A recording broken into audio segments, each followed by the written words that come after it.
The One and Only Ivan, Draw Me a Story, written by Beth, Ferry, drawings by Gonzalo Kenny.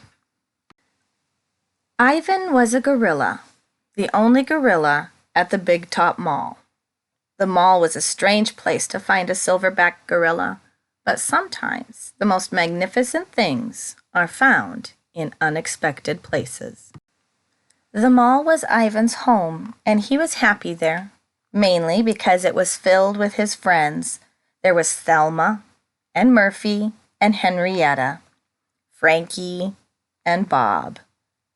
And then there was Ruby. Ruby was the newest member of the Big Top, and she had a lot to learn. "Those are sneakers," Ivan informed her. "Humans think sneakers make them run fast, like cheetahs. And that's a turtleneck. Why anyone would want to look like a turtle, I'll never know. And that green stuff? Dry leaves. But humans don't eat them. They prefer the pink clouds."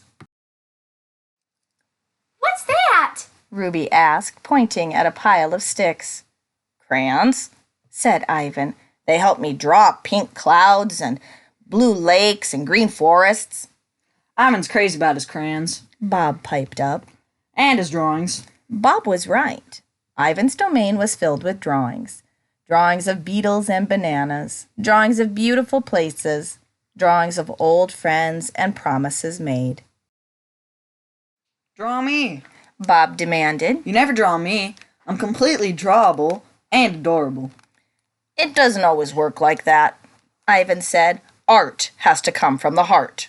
"Well, I sleep on your heart every night. Doesn't that count for something?" "It accounts for my matted fur," Ivan replied. "Can I try drawing?" Ruby asked. Ivan handed her a crayon. Ruby looked closely into Ivan's eye. Then she drew it. She studied her own eye. Then she drew that.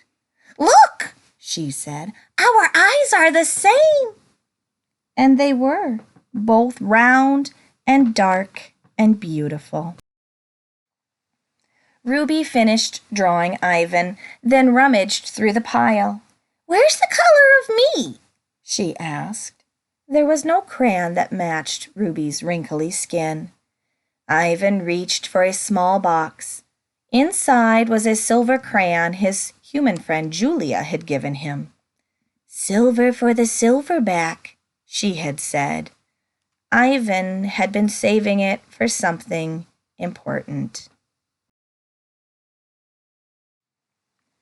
"That's not the color of me," Ruby said. "It's so bright and shiny and special." Ivan laughed. "That's exactly what you are, Ruby, on the inside." Ruby hesitantly took the crayon. "Go ahead," Ivan said. "Sometimes art isn't just what you see. Sometimes it's what you feel." Ruby colored herself silver. And Ivan was right. She did look exactly how Ivan made her feel. She added some more silver to the drawing. "Silver for the silverback," she said. Then she handed him the crayon.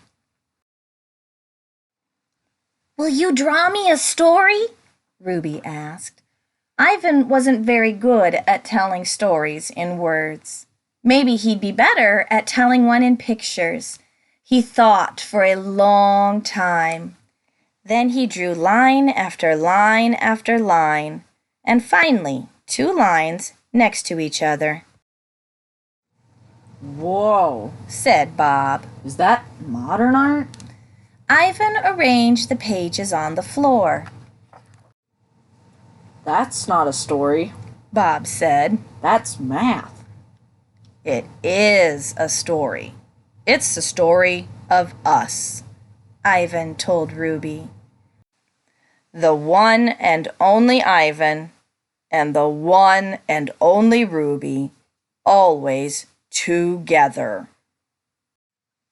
"Bob too?" Ruby asked. "Bob too," Ivan agreed. "And Thelma and Murphy and Frankie and Henrietta," she added. That makes 7, Bob said. That makes 1, Ruby corrected. 1 family. Ruby was the newest member of the Big Top, and she had a lot to learn. But she already knew the most important thing, that her friends were her family. Did you know the character of Ivan was based on a true story? Ivan was a lowland gorilla born in 1962 in Central Africa. He was saved from poachers in the wild and spent the next 27 years of his life in a concrete enclosure at a shopping mall in Tacoma, Washington.